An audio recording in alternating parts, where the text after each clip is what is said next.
Om Arjuna Uvacha Prakritim Purusham Chaiva Kshetram Kshetrajnamevacha Yetadveditumicchami Jnanam Jneyam Cha Keshava Sri Bhagavan Uvacha Idam Shariram Kaunteya Kshetramitya Bidhiyate Yetadyo Vetitam Prahuhu Kshetrajnayiti Tadvidaha Kshetrajnam Chapi Mam Vidhi Sarva Kshetreshu Bharata Kshetra Kshetrajnayor Jnanam Yatta Jnanam Matam Mama.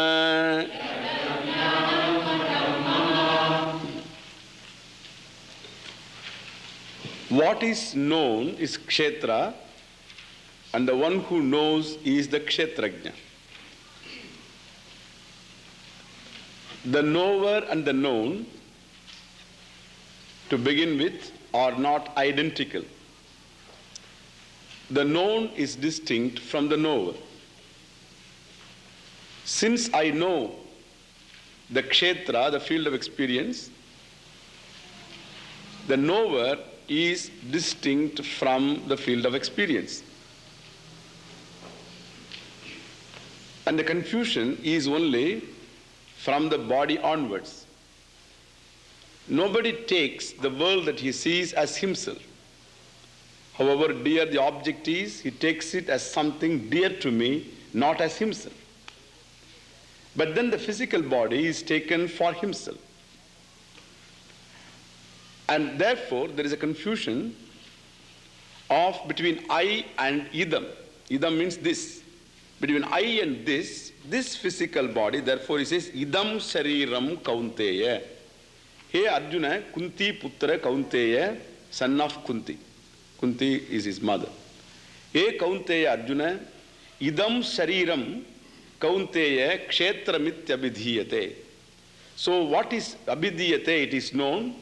Idam shariram, this body which is objectified by you, which is subject to objectification, which is known to you, is kshetra, not the kshetrajna.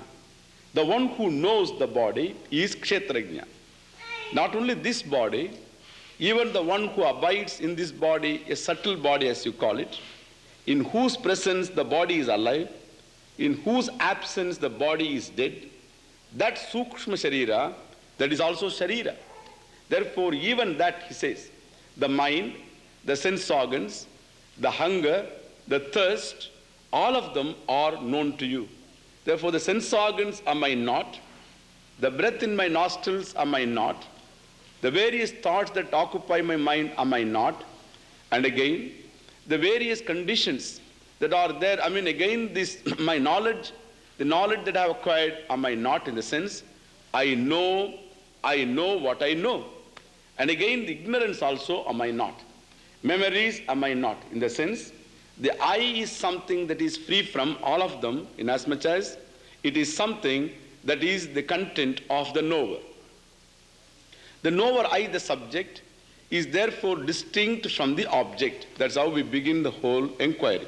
So the I, the subject, is distinct from the object beginning from ignorance onwards, up to the world that I see, all of them are objects. Then what is the I? The question is, what is then this I?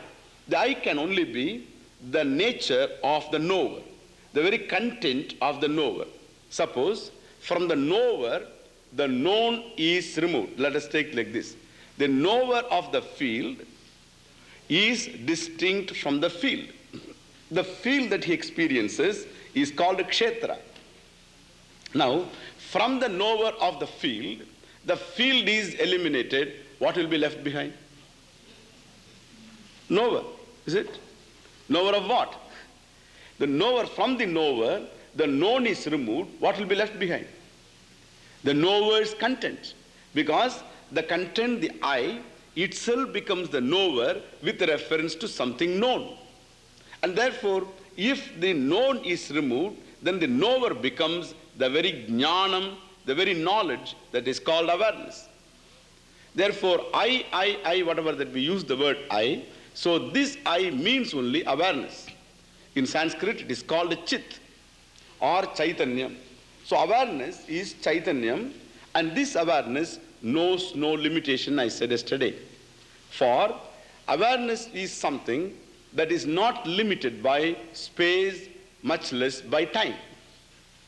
So since it is not limited by space in the sense, awareness is one in which all that experience is there in awareness alone. There is nothing that can stand apart from awareness, for awareness is something in which the space is. And therefore all that is there in space, all that is there is in space, and the space itself is in awareness. Therefore there is nothing that is away from awareness, that is I. Therefore from I standpoint, I am not away from anything. From anybody or from anything, I am not away. Even if there is a Lord, the Lord is aware of His knowledge. His knowledge means all knowledge. He is aware of His all powers. He is aware of everything. About that Lord we will discuss later. So He is aware of everything. Now the awareness because of which He is aware of His knowledge is the awareness because of which I am aware of my knowledge. My knowledge may be limited, His knowledge may be limitless. Both of us have our being in awareness alone. The Lord is around, and I ask Him, who are you?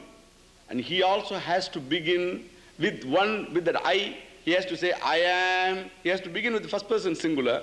I am the Lord. Don't you know? That he has to begin with I am, all right. Then the Lord and other things. But as you also say, I am so and so, the so and so is an adjective to I am, in fact. So it is a qualifying thing, and to make you distinct. But then both the Lord and the Jiva, the individual, and all other beings have their being in I alone. So this I is something that is said as Chit Chaitanya, awareness, not limited by space. It is not only unlimited by space, but it is something that is at once free from time. Let us analyze. This awareness, is it something born? Is it something that is subject to death? If awareness is born, then awareness is born in time. Time becomes absolute. So in that time, awareness is born. Awareness, the birth of awareness is an event. And time becomes absolute. But then the time is not something that is independent of me, the awareness, the awarer. Time is, awareness is. If awareness is born, then it is bound by time. If awareness is bound by time, then it is subject to death also. Anything that is bound by time must necessarily undergo change. And change is what you call death. So any beginning, any end, a particular thing in a form, if it is destroyed, that particular form is destroyed, you call it death. A beginning means, a beginning means it is a mark on the sands of time. And death means, end means, again it is a mark on the sands of time. I was born. Then immediately you should answer the question, when? When will be the next question? I was born. When? Please think of a birth without time. Don't answer the question when, and then please see the beginning. Born. Don't think of time. Born. Don't answer when. Born. Just see in yourself. Born. Anything born. And if it is born, previously it was not. And now it is born. And therefore, there should be time for any beginning to take place. Born, time has come. Gone, time again. Gone when? If you got any doubt, go to a cemetery. You find a board there lying. It is written there on a slab, on a marble slab. It is written born, so and so. Born, date. Dead, died, date. In between, a dash.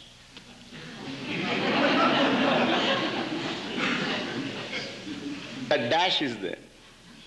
A straight line. Born and straight he went to die. Born, dead. Birth is an event in time. Death is an event in time. Anything born is in time. And therefore it dies in time. If there is something that is not bound by time, it has neither birth nor death.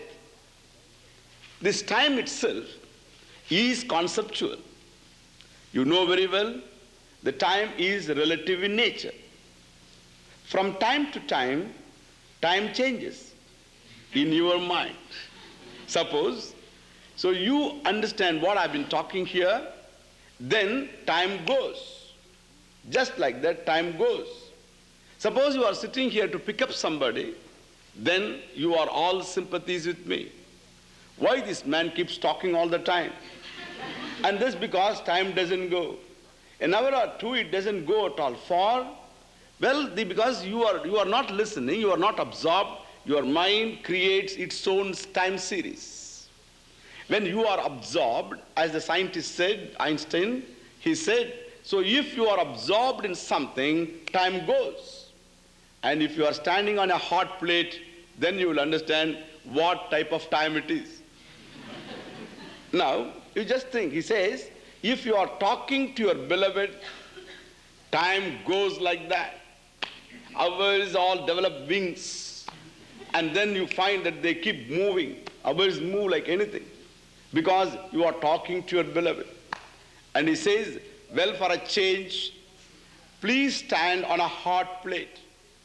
Hot plate, remember, a very hot plate on which you please stand for 1 minute. Have a stopwatch in your hand. And don't stand even for a second extra, please. And then you will understand what a second is. Now you won't know what a second is. A second hand never moves at all. It doesn't move because down below is hot plate. That is time. The time is something that grows, that becomes entirely different when your mind is painful, it doesn't want to accept a certain experience. Then you find that time is something that goes slow. You find a lot of grass grows under your feet. But then when the time, if you are absorbed, the time goes like this. This is the time that differs from mind to mind. But in a given mind, it keeps changing all the time. And again, this time, if you still think that it is something that is not conceptual, then in dream, what happens? 25 seconds, I'm told, a man dreams in a given spell. 25 seconds. 25 seconds you may dream, and the dream was 50 years. Please. 50 years of dream, 50 years of life, not dream. 50 years of life that he lives in dream, but then when he wakes up, he is only older by 25 seconds. In that 25 seconds, time is not just going like that. That is in movie. After 25 years, you'll find calendar flying. After 25 years, it is not like that. But here, so immediately the child becomes a man now, after 25 years. But here it is not so. But these 25 years that you experience in dream, they are very real, and it moves year after year. You have to live through the whole thing. And thus there, the experience is something very real as long as you are under the spell of dream. And in the dream, the mind sets a new time series for itself, and in that time series it gets itself cast and then goes through an experience. 1 second may be 1 year, 1 second may be 2 years, a second may be 3 years also. Thus the mind just creates a time for itself, a new time series for itself, and undergoes a type of experience where the time is its own time, in its own time, but it has nothing to do with the chronological time. So this time is something that is purely projected by the mind, appreciated by the mind, and again, when the mind is completely set at naught, when the mind is dismissed, means the thinking mind is dismissed as you do in deep sleep, you don't find there is any time. In deep sleep, do you experience time? You are sleeping and you are aware of time also. Is it true? You went to sleep. In the last camp, I asked the participants to give me, to do a job for me. I was told that somebody did it, I don't know. So I told them one thing. I say, please bring me tomorrow, you can also do the same thing. Please bring me tomorrow a piece of paper on which this one simply just the time is written. What time? The exact time when you go to sleep tonight. What should you do? When you go to sleep tonight, do one thing, then have a pad, letter pad, and a ballpoint pen, and your watch. Ballpoint pen is open, it is ready for writing. Keep them all together near just by your side, near the pillow. What should you do is a very simple thing I want you to do, and that is, the moment you go to sleep, note down the time and bring it to me. That's all what you have to do. It's a very simple job. Please do it and bring it to me. I hope I will receive some letters tomorrow. So these pieces of paper. The moment you go to sleep, the observer of time goes to sleep, and therefore the observer himself goes away. Where is the question of time being there? In deep sleep, I dismiss time, and still I remain without time. I am there very much pleased. The awareness is present in deep sleep also. Were it not, I can't say in the morning I had a good sleep and I didn't know anything. That I didn't know anything, time or space or anything I didn't know. Space disappears. Space means the place disappears. That I am here in this room and all that, this concept of space, that also disappears. Time disappears along with space. And still I remain there. As a being, I remain there. Again to get up, the awareness is. In deep sleep, awareness is. In dream, awareness is. In waking, awareness is. Awareness has no sleep or dream or waking. It is always wide awake. It is always there present. When the time is, awareness is. When the time is not, awareness is. That awareness is therefore not bound by time. If it is not bound by time, definitely it has no beginning, much less it has got an end. And therefore this I, the awareness, is free from time, and hence neither a beginning nor an end. This is what they call eternity, please. Eternal means not continuity. What is continuous is in the medium of time. What is eternal is something that is timelessness. If the timelessness has no length of time, it is the very content of time. Think of it. All the past yesterdays, I think I told you the other day, all yesterdays were all todays. And the today is today. And all tomorrows will be today only. Tomorrow when you get up, you won't say good tomorrow. You won't say to another friend. And you will say good morning. Good tomorrow morning you don't say. And yesterday also you didn't say that good yesterday morning, nobody says. Good morning, every time it is good morning. So what is the past? Listen, the past when it obtained, it was present. The future when it is going to obtain, it will be present. So the entire future is going to be present. The past was all the time present. I have been living through the present alone. The past was present. The future will be present. The present is what? present. Now, what is this present? I want to know. What is this present? That presence itself before you. What is this present? The present is, you may say, the moment. Or the minute, let us say. The minute is the present. If the minute is present, then the minute has got 60 seconds. It has got 60 seconds. And these 60 seconds, that means there is a past second, there is a future second, and therefore, what is the present? The second. The second is the present. But then, the second is divided into microseconds, and every microsecond is a millionth part of a second. And therefore, what is present? The present is a microsecond. A microsecond is again made into further micro. Now, they say, the physicists tell me, that the microsecond is further made into micro, please. And thus, so if it is made further, divided, what is present? Present will be what? Now. Now, what is the length of now? What is the length of now? The length of now is present, you will say. Then what is the present then? The present is something, suppose you say it is a microsecond, which again can be divided into any conceptually, you can keep on dividing. Still the present won't be there, because anything divided, still if it is subject to division, then past, present and future is there.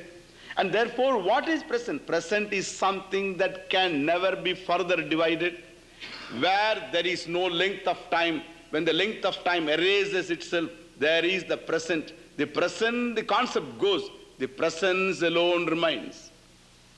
What is the truth of time? Please just think of it. What is the truth of time itself is nothing but awareness alone. I am aware of time. Time is in awareness. And that time, the second, the hour, the day, the century, all these in awareness alone. And that time itself, if I keep on reducing to the present, and the present becomes the moment, the minute becomes the second becomes a microsecond, and that again is divided, then what remains is, it is not the time is, then what is? Awareness is. Time disappears into awareness. That awareness which doesn't involve time, which is not bound by time, which is the very content of time, and the time is just mithya, we call it, it is apparent, please. There is no such thing as past or present or future, but then the mind is capable of creating that, and therefore that time, which is the very content of the present moment, that is timeless in fact. That is the real soul of time, because time doesn't stand apart from the awareness. And that awareness, which is the content of time, which itself is therefore timeless, and that is called eternity, please. We all think eternity means it is something continuously remaining all the time like nobody's business. And therefore that which is now, as you said, the now, what is the real content of now, is indeed myself. So that is called eternal, the timeless, and therefore that which is in all the three periods of time. You can dismiss the physical world, you can dismiss your thought world, you can dismiss even your sleep. All these are the three states of experience that everybody gets into day after day. All the three of them you can dismiss, but you can't dismiss the dismisser. That awareness itself is the one into which all the three can resolve. So that awareness is not available for you to dismiss, for you are the awareness. Who is that fellow that is going to dismiss? So idam can be dismissed, aham cannot be dismissed. What do you see you can dismiss, what you are you can't dismiss. And therefore that which is not subject to dismissal, that which is not subject to any change also intrinsically, and that is what is known as satyam or sat. So awareness is chit, I is awareness chit, and it is also sat, means trikalepi tishtatiti sat. In all the three periods of time, past, present and future, that which abides without any loss and that is what is known as Satyam. So that which eludes the hands of time, that which doesn't subject itself to the influence of time, and that one is called Satyam, or real, or Sat. So awareness, I is awareness, free from all forms of limitation, as I said. In awareness is everything. Therefore, it has no spatial limitation, nor it has time-wise limitation. Awareness is all the time. There can't be a was for awareness. You can't say, I was awareness. If you say, I was awareness, that means you are not awareness now. If you are not awareness now, how come you tell me I was awareness? I hope the awareful fellow makes a statement. One fellow was told by an astrologer in whom he has great faith, and he told him that you will die on December 1st at 10 o'clock. On December 1st, 10 o'clock, you will die of this year. December 1st came, 10 o'clock he was waiting, 10 o'clock came, he laid himself on his back and then closed his eyes. And somebody came around. Hey, please tell me, which is the house of this man? He opened his eyes and said, I am dead. Don't ask me questions. Ask a man who is alive. So I am dead, he said. It is something like this, please. It is something like this. A fellow says, I was awareness. I say, if you are awareness, how are you going to say now? So awareness, I was awareness, you can't say. I am awareness, all the time I am awareness. It is that awareness with reference to something becomes the waker. When that awareness is taken along with the body, becomes a waker as it were. Then again that awareness is with the mind, only with the mind, dead to the physical body and the physical world. Then you call yourself a dreamer. Then again you just forget all these two types of experiences. Then you find you don't know anything. Then with reference to that ignorance, you call yourself a sleeper. But in fact, awareness I is neither a sleeper nor a dreamer nor a waker. From its own standpoint, it is always awake, wide awake. It is ever the same. It is not a waker or a dreamer or a deep sleeper. But then with reference to one thing, it is called so. With reference to, like even as I said, the fellow is an uncle because of a man from whose standpoint you look at yourself. And again from the brother's standpoint, I am brother. Uncle's standpoint, I am a brother-in-law or a cousin and whatnot. And again from father's standpoint, son. Like this, I keep on changing my names. And from my own standpoint, I am a simple Henry, not the eighth. You know that story? I'm reminded of that song. Last time also I said. So this, one fellow said, I am Henry the eighth, I am.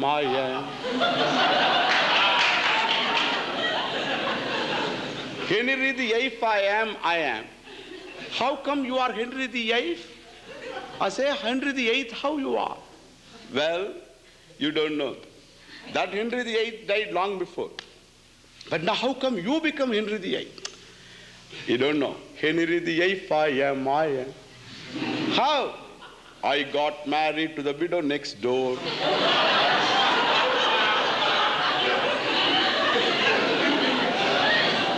She got married 7 times before. Everyone was Henry. Neither Sam nor Willie. Therefore, Henry the eighth, I am.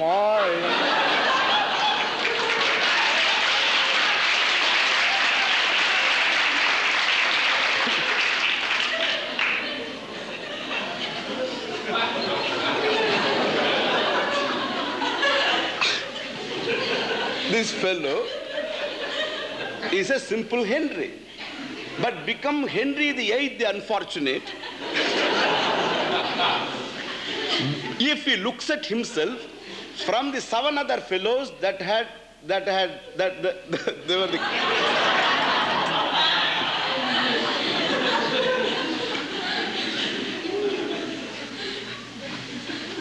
understand?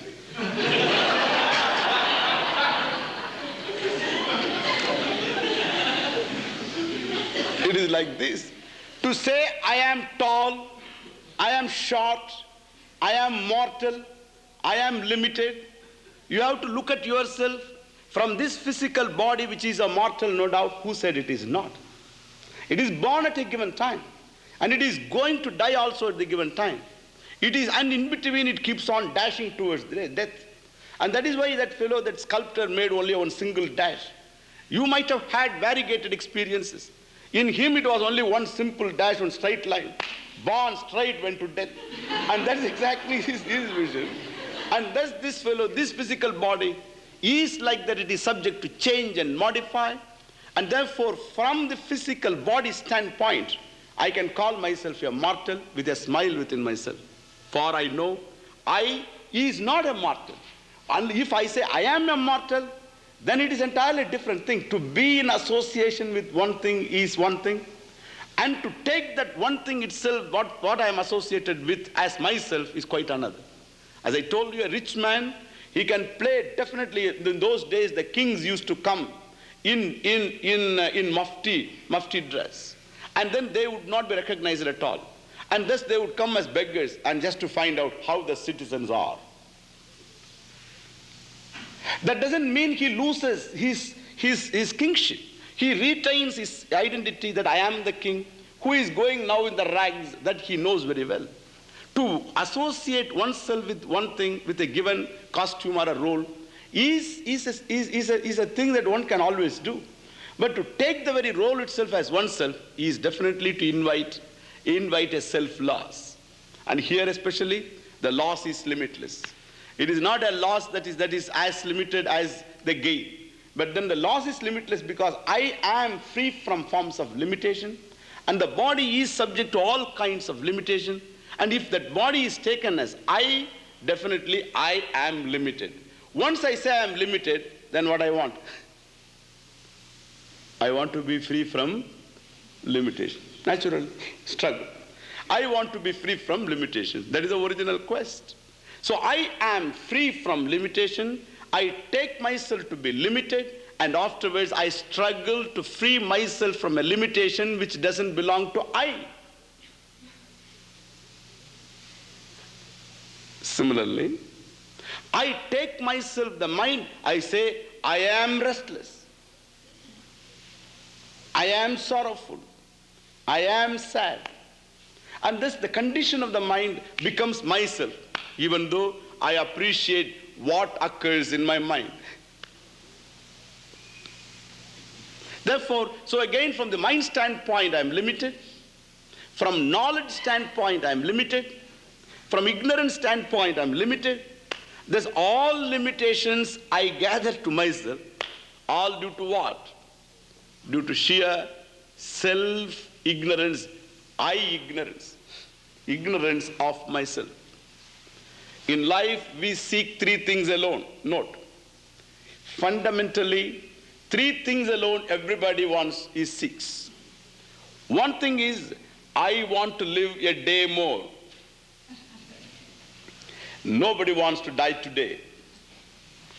I always want to live a day more. Tomorrow getting up wants to live a day more. In India, we have got these shops. Most of the shops will have this signboard. You'll find that the signboard was written when the shop was open, originally. And it is there, so in the door inside, and he opens, it comes out. It is written there, today cash, tomorrow credit. One fellow went there to get something on credit. And he saw this board and he said, tomorrow, okay, tomorrow I will come. And he went tomorrow. Today cash, tomorrow credit. Again the same board hangs there. Tomorrow never comes. Today alone comes. And therefore, so this is exactly that this today there is the tomorrow credit means there is no such thing as tomorrow. All the time it is today alone. The fellow is finished. He can't. Because that tomorrow never comes. That means what? A man wants to live eternally. When you say that I want to die tomorrow, you want to die you don't want to die. That is all. That is what it is. The heart is something that doesn't accept death. Otherwise, you will never weep for a man who is dead and gone. Because when you weep for a man that is dead, you think that you are very permanent, is it not? Otherwise, you can't weep. He is dead and gone. He opens his mouth to weep. Where is the guarantee that he is going to be there to close the mouth? Died, he said. He received the news. So he died. Another casualty.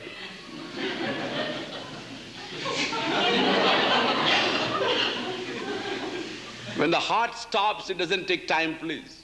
It just stops.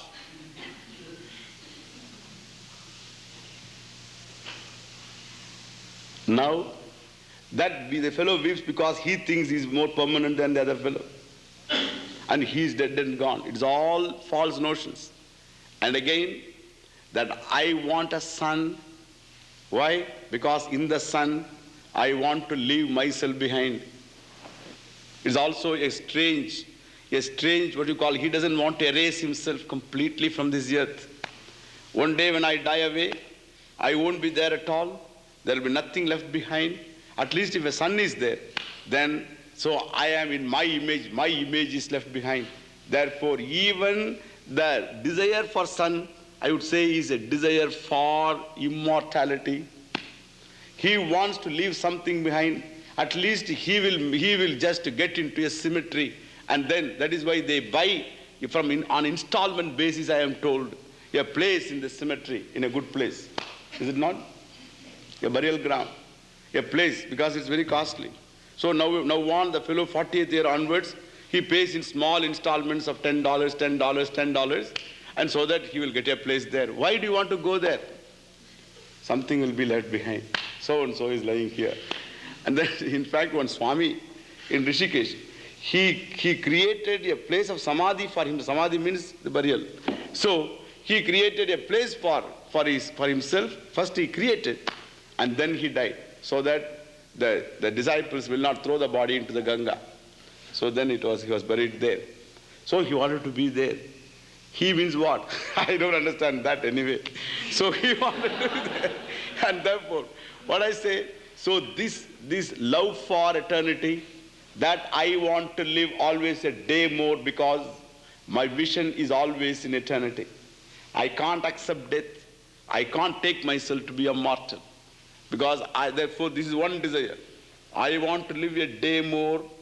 That means I am a mortal, and I have accepted, therefore I want to be immortal.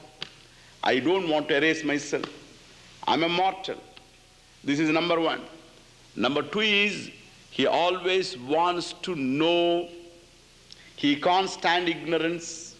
And whatever ignorance he has got, he can't stand it. Once he knows I am ignorant of this, he wants to know. Even suppose there is a small little fight or something going on, he goes and stands there, wants to know. Even though it has nothing to do with it, wants to know what's going on. A small little, some leaflet is given, and in the street, then he picks it up, wants to know, then throws it back. Wants to know. Nothing should go around without my knowing. Otherwise, newspapers will not sell. You want to know. What I say is, that love for knowledge is always there for this man. So I want to live a day more. I can't stand and brook ignorance. I want to know. More I know. More I want to know. Then again, thirdly, I want to be happy. Granted life, still I want to be happy. If that is not there, I am ready to give up life. Suicide. I want to live and live happily also. Therefore, I seek happiness all the time. This is the third thing. I want to live eternally, because the desire, fear of death is always there. That is because I take myself to be a mortal, even though I am free from mortality. The body is taken for I, then I become mortal and afraid of mortality. I is placed in its own place. It is removed from the body and appreciated as I free from time, then one problem is gone. The problem of mortality and death is not for I. Again, problem I take myself, I am ignorant, and then struggle to become full in terms of knowledge, whereas I am not ignorant. I am knowledge because of which I know my ignorance and knowledge. I am not ignorance, understand? I am is not ignorance.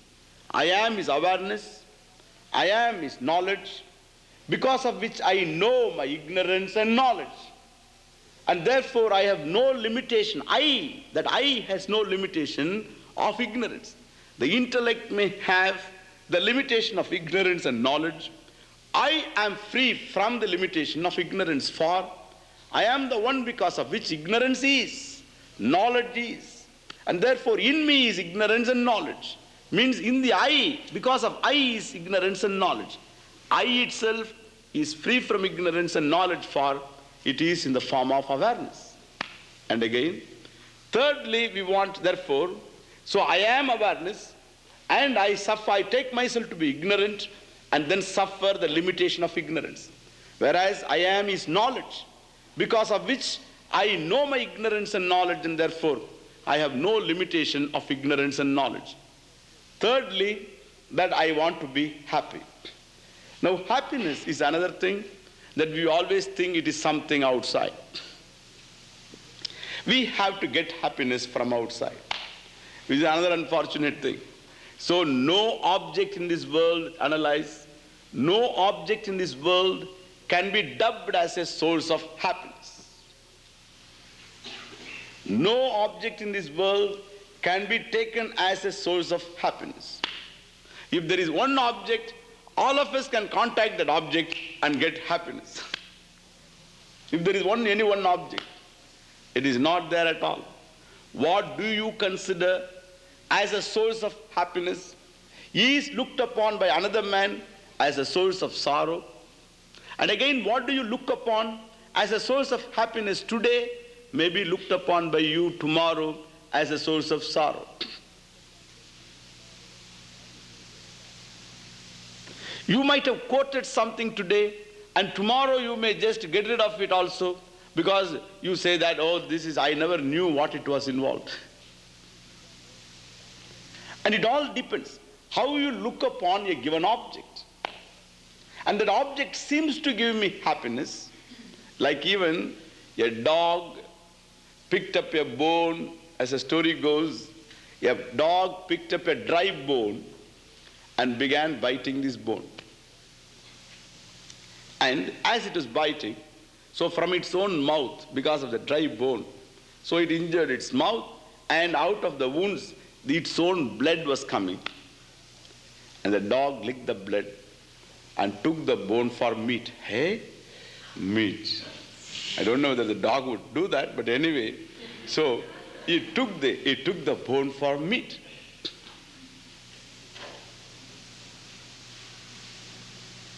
I asked the dog, I say, what were you eating? Meat.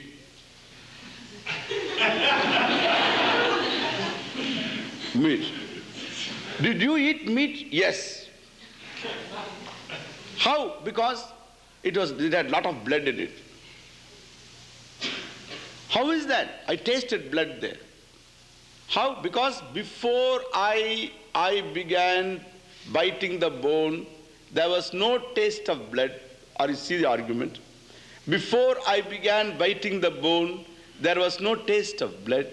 After biting the bone, there was a taste of blood.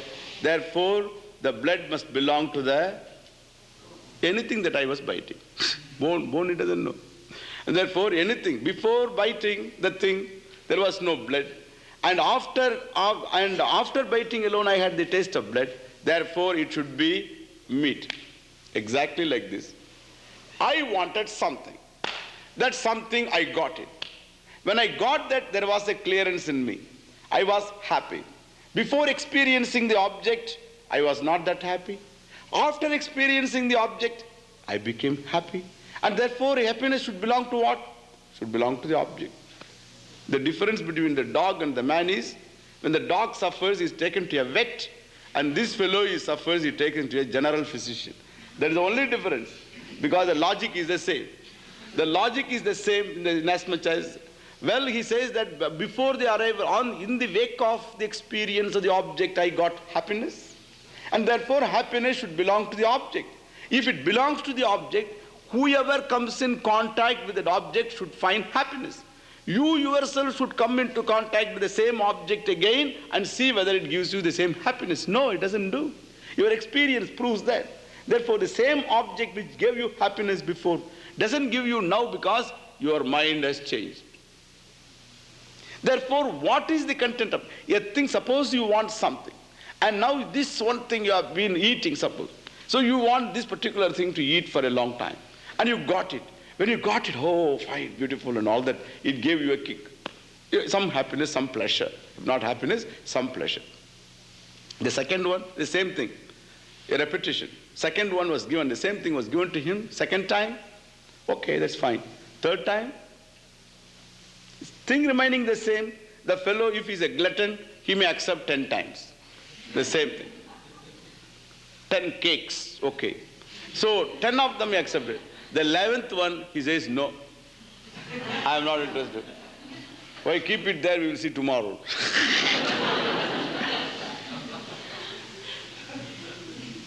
Today, why? No, I can't stand it. Why? Because it is not the object. If in fact, you know the law of diminutive utility. The first one gives you a kick. The second one little less. The third one still less. The fourth one still less. The fifth one still less. And the 10th one, you can't stand the sight of it. Take it away. Why? The 10th one, poor thing. Suppose the 10th one had come first, you would have accepted it, is it not? Not the 10th one had committed any sin. It is the same as the first one. But then the 10th one, it doesn't give you anything. First one gave, why? Not the first one is better winged than the second one, the 10th one. It is the same thing as the 10th one is, but then you wanted it. There was appetite in you, and therefore it gave you a kick, all right. But then the object itself doesn't have any content of happiness. You know this very well at home. When the mother cooks the food and one fellow jumps, oh, today he's very happy. The other fellow is depressed. Did you do that?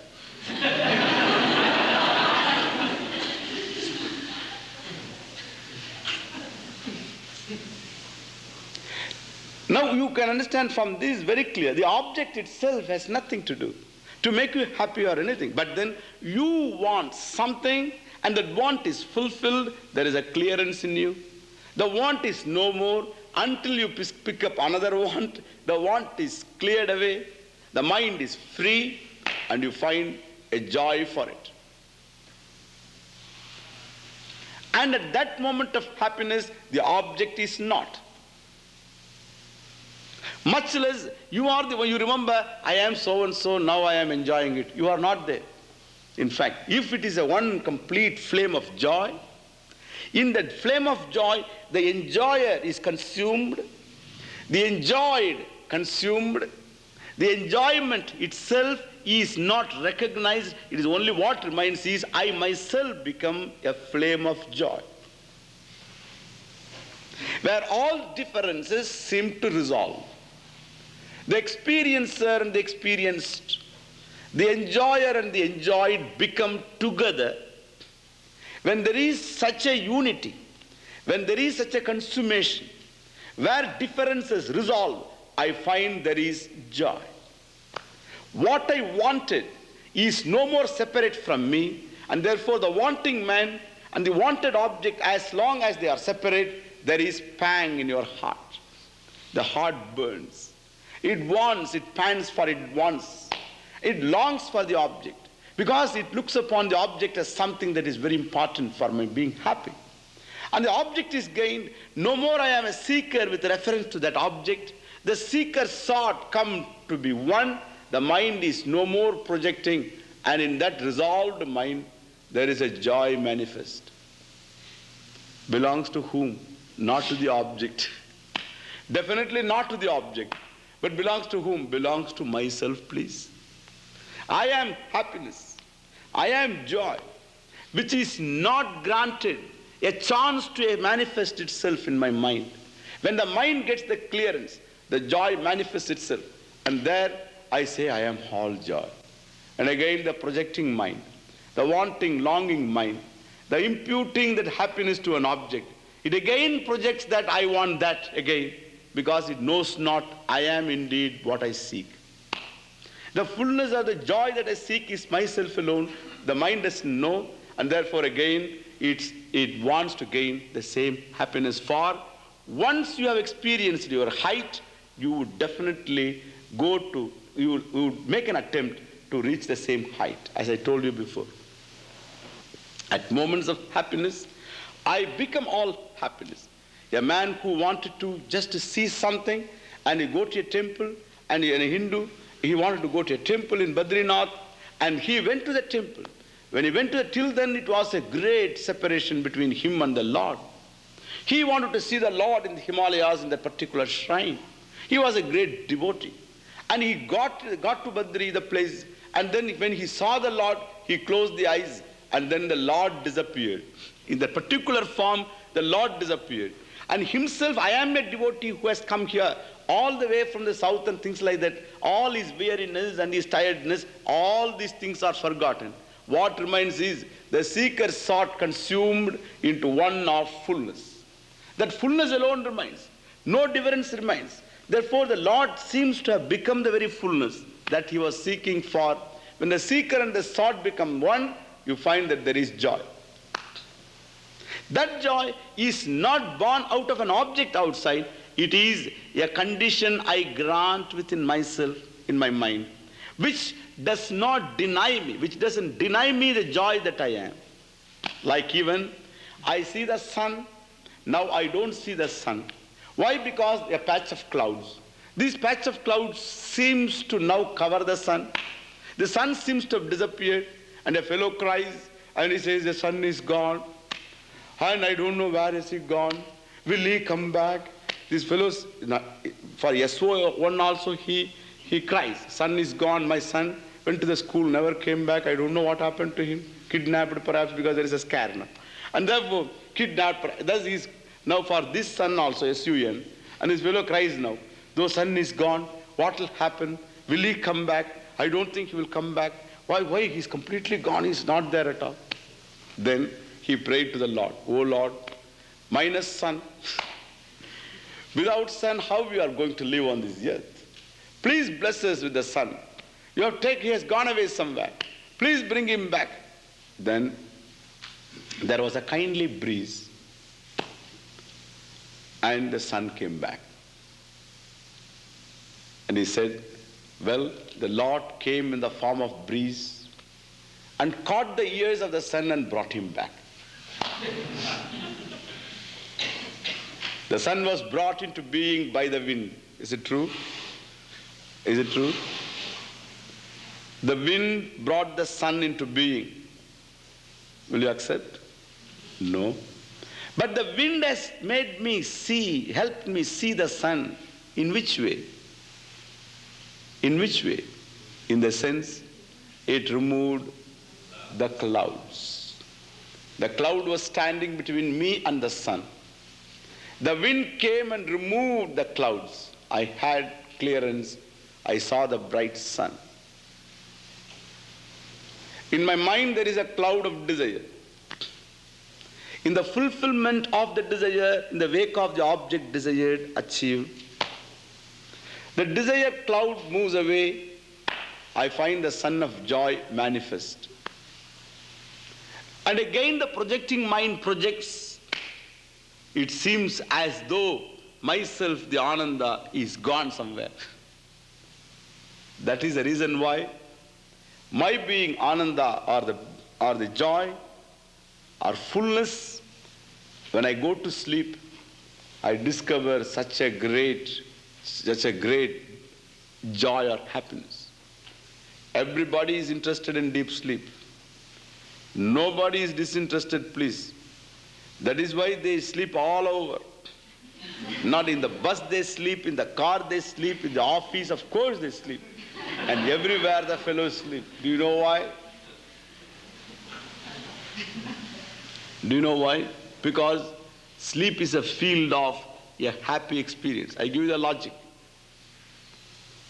I give you the logic. Logic is, a man makes lot of effort for getting into something, gaining an experience in which he expects to get some kick, some pleasure.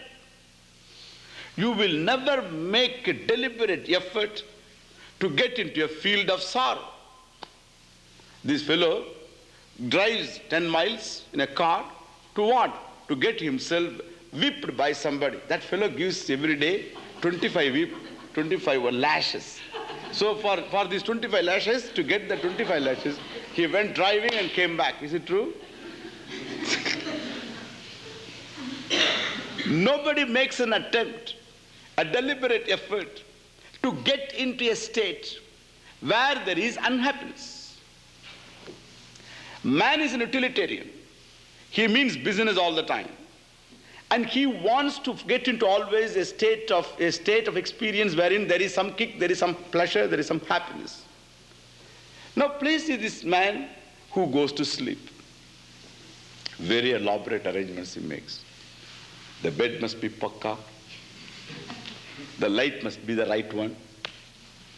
Everything, the height of the pillow must be the same.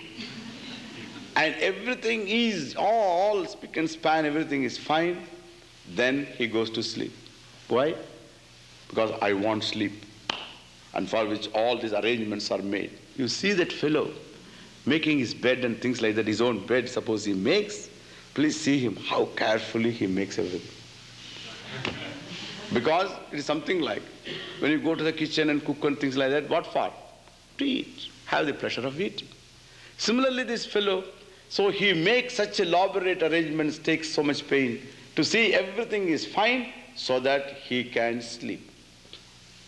Therefore, the sleep should be a state of what? Sorrow. Happiness. Okay. In the morning, suppose there is a man is with a field of happiness, experiencing some